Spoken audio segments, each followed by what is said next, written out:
আমরা বামের তরফ থেকে কংগ্রেসের যোগ নিয়ে হচ্ছে যেগুলো প্রকাশিত করেছে প্রত্যেকটা প্রার্থী কিন্তু তৃণমূল বিজেপি এই যে হচ্ছে মিলিভাগাত আছে তাদেরকে পরাস্ত করার জন্য এক একজন হচ্ছে নক্ষত্র। Give some tips to Sairadi in front of the camera how she will fight the politics and all. রন্ধে রন্ধে দুর্নীতি ঢুকে গেছে। তৃণমূল নেতা নেত্রী তাদের হচ্ছে নিজস্ব সম্পত্তি আয় ইত্যাদি ফুলে ফেপে উঠেছে, ফলে সম্পূর্ণ হচ্ছে দুর্নীতির মধ্যে কারা ভোগ করেছে সেটা হচ্ছে এক অক্ষরে বলতে গেলে তৃণমূল ব্র্যাকেটে ছোট করে বিজেপি। নমস্কার, আপনারা দেখছেন শিবম দাসের ইউটিউব চ্যানেল। এই মুহূর্তে সাউথ কলকাতাতে র্যালি শেষ হয়েছে। নিঃসন্দেহে বুঝতে পারছেন প্রার্থী আমার সঙ্গে আছে সায়রা হালিম। অভিনবভাবে আজকে জয়েন করেছেন এখানে ফুয়াদ হালিম। এই পাশাপাশি নজিরবিহীন একটা দৃশ্য অনেকে যারা দেখছেন। ফুয়াদদাকে দিয়ে শুরু করি। ফুয়াদদা, স্ত্রীর র্যালিতে ঝাঁপিয়ে প্রচারে বেরিয়েছেন, একটা আলাদা অনুভূতি কাজ করছে কি কমরেডের র্যালিতে? এবং আমরা হচ্ছে সব সময় যে কথাটা বলি, আমরা নির্বাচনী কাজের মধ্যে কোনো ক্ষেত্রে হচ্ছে প্রার্থী হিসেবে কাজ করি, কোনো ক্ষেত্রে হচ্ছে কর্মী হিসেবে কাজ করি। ফলে এই নির্বাচনে সায়রা হচ্ছে প্রার্থী আর আমি হচ্ছে কর্মী, এইভাবে আমরা কাজ করে যাচ্ছি এবং এই লড়াই সংগ্রামকে তার হচ্ছে যে নির্দিষ্ট ফল আছে সেই ফলের দিকে এগিয়ে নেওয়ার জন্য দুজনেই আমরা কাজ করে যাচ্ছি। দিদি, আপনি ফেসবুকে একটা অ্যানিভার্সারি পোস্ট করেছিলেন, আমি দেখছিলাম অনেক আগের একটা পোস্ট, আগের একটা ছবি, অ্যানিভার্সারি মানে কমরেড বন্ধু অনেক কিছু লেখা ছিল। আজ প্রার্থী হয়েছেন, প্রচারে ফুয়াদদা এসছে, ডিফারেন্ট কাইন্ড অফ ফিলিংস। আমি ওর ইলেকশন সময় আমি কর্মী ছিল, তো এই সময় আমি প্রার্থী আর আমার স্বামী আমার জন্য প্রচার করছেন, অনেক পরিশ্রম করছেন। So it's all what you call team effort. দিদি, আপনি একদম ডিফারেন্ট কাইন্ড অফ একটা ফ্যামিলি থেকে এসেছিলেন, তারপরে আদ্যপ্রান্ত রাজনৈতিক ফ্যামিলি থেকে এসে এখন রাজনৈতিক ক্যারেক্টারই হয়ে গেছেন। ফুয়াদদার অবদানটা কতটা, how he guide you? Yeah, he's always guiding me. He's my senior, so I always take inputs and advice from them, and these inputs are very important. আমি প্রত্যেক দিন কোনো advice নিচ্ছি, and আমি ভাবনা চিন্তা করছি। I take it very seriously and I try and implement it. প্রার্থী হিসাবে সায়রা হালিম এখানে কেন এগিয়ে থাকবে বলে মনে হয় ফুয়াদদা? আপনি দীর্ঘদিনের রাজনীতি করেছেন এই অঞ্চলে, আপনার বিধানসভা এলাকা, আপনি কেন এগিয়ে রাখেন আপনার প্রার্থীকে? এটা তো স্পষ্ট যে 42টা প্রার্থী আমরা বামের তরফ থেকে কংগ্রেসের উদ্যোগ নিয়ে হচ্ছে যেগুলো প্রকাশিত করেছে প্রত্যেকটা প্রার্থী কিন্তু তৃণমূল বিজেপি এই যে হচ্ছে মিলিভাগাত আছে তাদেরকে পরাস্ত করার জন্য এক একজন হচ্ছে নক্ষত্র। সেই ক্ষেত্রে কলকাতা দক্ষিণের ক্ষেত্রে পার্টি এবং কংগ্রেস মিলে যৌথভাবে সায়রার নাম প্রস্তাব করেছে। আমার মনে হয় তার পেছনে কারণগুলো রয়েছে। এক হচ্ছে স্বচ্ছ চেহারা, দ্বিতীয় হচ্ছে সে বালিগঞ্জ উপনির্বাচনে যেভাবে হচ্ছে তৃণমূল কংগ্রেসকে দৌড় করিয়ে একেবারে হচ্ছে নাকানি চোখানি খাইয়ে দিয়েছিল, পাশাপাশি আন্তর্জাতিক জাতীয় স্তর এবং রাজ্য স্তরে যেভাবে হচ্ছে ও একেবারে জোরালো গড়ায় প্রগতিশীল বিষয়গুলো নিয়ে হচ্ছে কথা বলে, যেভাবে হচ্ছে মিডিয়াতে লড়াই করছে এবং পাশাপাশি রাস্তায় লড়াই করছে, এই যে উভয় লড়াইয়ের যে চিত্র আছে এই চিত্রটা হচ্ছে সায়রা আমার স্ত্রী বলে নয়, সায়রা আমার কমরেড বলে, আমার লিডার হিসেবে এই নির্বাচনে আমার মনে হচ্ছে এই গুণগুলো হচ্ছে পার্টি এবং কংগ্রেস সেটা গ্রহণ করতে পেরেছে এবং মানুষ হচ্ছে ফিডব্যাক দিয়েছে যে এই সাউথ ক্যালকাটায় সিটের জন্য যদি জোরালো টক্কর দিতে হয় তাহলে সায়রা হচ্ছে উপযুক্ত প্রার্থী। সায়দি নিজেকে কিভাবে বদলেছেন? একদম সামনে থেকে দেখলেন, একটা ম্যানেজমেন্ট ওরিয়েন্টেড জব থেকে এসে পলিটিক্সে আসা, উপনির্বাচন এবং লোকসভা নির্বাচন, ওনাকে কিভাবে বদলাতে দেখলেন আপনি? বদলানোর ব্যাপারটা নয়, মানুষের মধ্যে যদি মৌলিক গুণগুলো না থাকে তাহলে তার বহিঃপ্রকাশগুলো হচ্ছে এইভাবে ঘটে না। ফলে সায়রার মধ্যে চিরদিনীয় মৌলিক গুণগুলো ছিল, তাই জন্য একসাথে পথ চলার হচ্ছে জীবন কাটানোর সিদ্ধান্ত আমরা নিয়েছিলাম। এবং পাশাপাশি আমরা যেটা দেখতে পাই যে আমাদের পরিবার এবং ওর পরিবারের যে যৌথ যে গুণগুলো আছে তার মধ্যে হচ্ছে মিলেমিশে হচ্ছে একটা হচ্ছে উত্তর একটা স্তর অর্জন করেছে। পাশাপাশি সাধারণ মানুষের কাছ থেকে ও যা অভিজ্ঞতা পেয়েছে এবং যা শিখতে পেয়েছে সেইগুলো কিন্তু ওকে আরো মানে শক্ত করেছে এই লড়াইয়ের জন্য। পাশে হাজবেন্ড থাকলে কি জোরটা বেড়ে যায়? মানে এখনকার দিনে এই বাংলায় এখনো অনেক মেয়ে আছেন যারা পারিবারিক একটা সাপোর্ট পান না। আপনি প্রগতিশীল অনেক আন্দোলনে মুভ করেছেন, সিএ আন্দোলন করেছেন, আপনার কি মনে হয় পাশে হাজবেন্ড থাকাটা কতটা ইম্পর্টেন্ট অন্তত এখন আপনি রিয়েলাইজ করছেন? ফ্যামিলির সাপোর্ট অনেকগুলো ইম্পর্টেন্ট। ফ্যামিলি যা না থাকেন এত মুশকিল একটু এনভায়রনমেন্ট হয়ে যাচ্ছে মহিলার জন্য। তো মহিলার সাপোর্টের জন্য পুরো ফ্যামিলিটা সাপোর্ট ইজ অনেক ইম্পর্টেন্ট।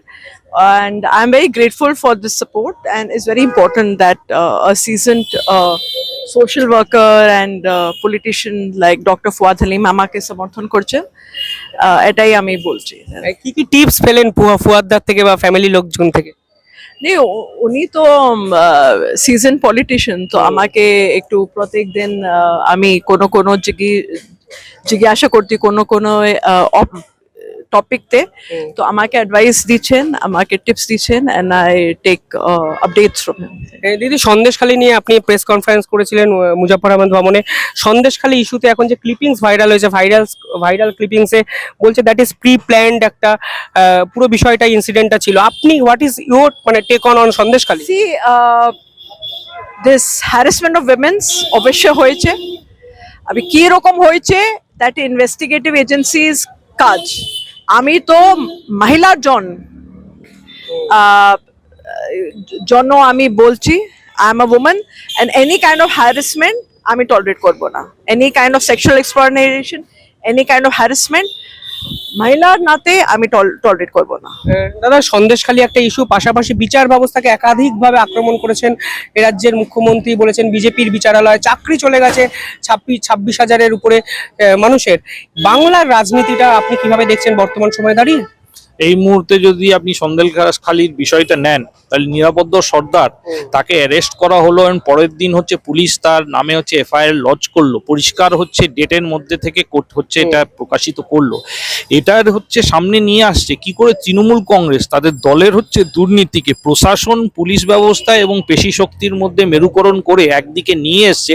তার বহিঃপ্রকাশ নানান রকম ঘটছে। শুধুমাত্র এই 26,000 চাকরি যেগুলো চলে যাবে তা নয়, এখন শোনা যাচ্ছে যে 59,000 চাকরি টেটের ক্ষেত্রেও কিন্তু একটা বড় জিজ্ঞাসা চিহ্ন সঙ্গে প্রাথমিক হচ্ছে একটা বড় জিজ্ঞাসা চিহ্ন সামনে পড়ে গেছে। ফলে স্বাভাবিক প্রত্যেকটা স্তরে আমরা দেখতে পাচ্ছি যে রন্ধ্রে রন্ধ্রে দুর্নীতি ঢুকে গেছে, এবং পাশাপাশি আমরা দেখছি তৃণমূল নেতা নেত্রী তাদের হচ্ছে নিজস্ব সম্পত্তি, আয় ইত্যাদি ফুলে ফেপে উঠেছে। ফলে সম্পূর্ণ হচ্ছে দুর্নীতির মধ্যে কারা ভোগ করেছে সেটা হচ্ছে এক অক্ষরে বলতে গেলে তৃণমূল, ব্র্যাকেটে ছোট করে বিজেপি, যা তৃণমূল ছেড়ে বিজেপিতে গেছে, হয়তো বিজেপি ছেড়ে তৃণমূলে এসছে। এই গোষ্ঠীর মানুষ, তাদেরকে হচ্ছে শুধু তৃণমূল শুধু বিজেপি বলা যাবে না, এক গোষ্ঠী মানুষ যারা হচ্ছে আখের রস গুছিয়েছে এবং এখানে দাঁড়িয়ে পশ্চিমবাংলার মানুষকে বিপদের সামনে ফেলে দিচ্ছে।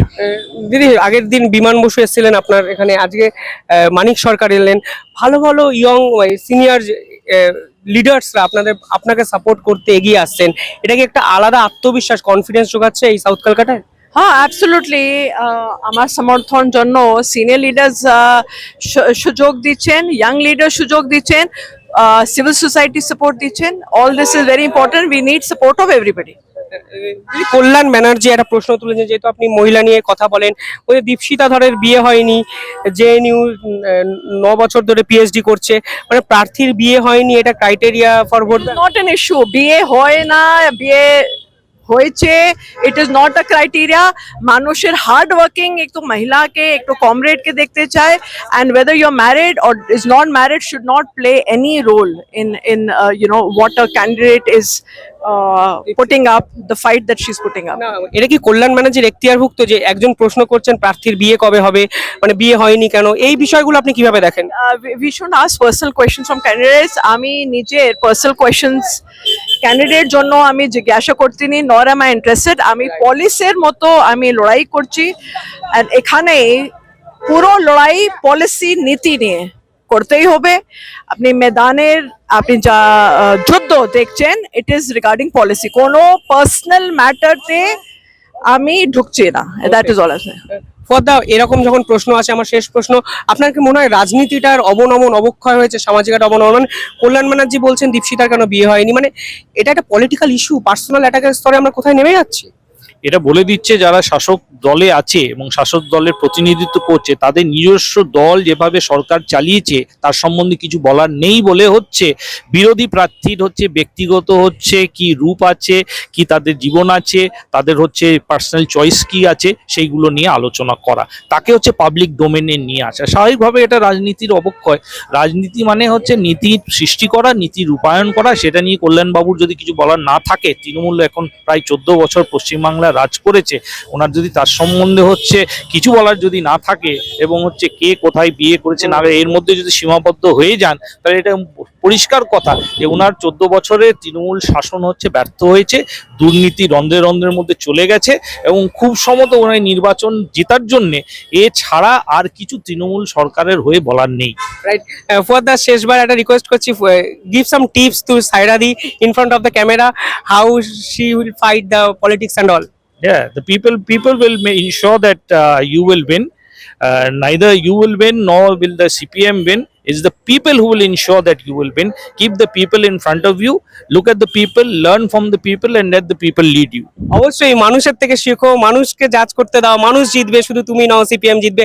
অসাধারণ একটা উপদেশ দিয়ে ইন্টারভিউ শেষ হলো। অসংখ্য ধন্যবাদ ম্যাডাম, ধন্যবাদ ফুয়াদ দা। দেখতে থাকুন শিবম দাস ইউটিউব চ্যানেল, কমেন্টে জানাবেন আপনাদের এই যুগলবন্দি কেমন লাগলো। ধন্যবাদ।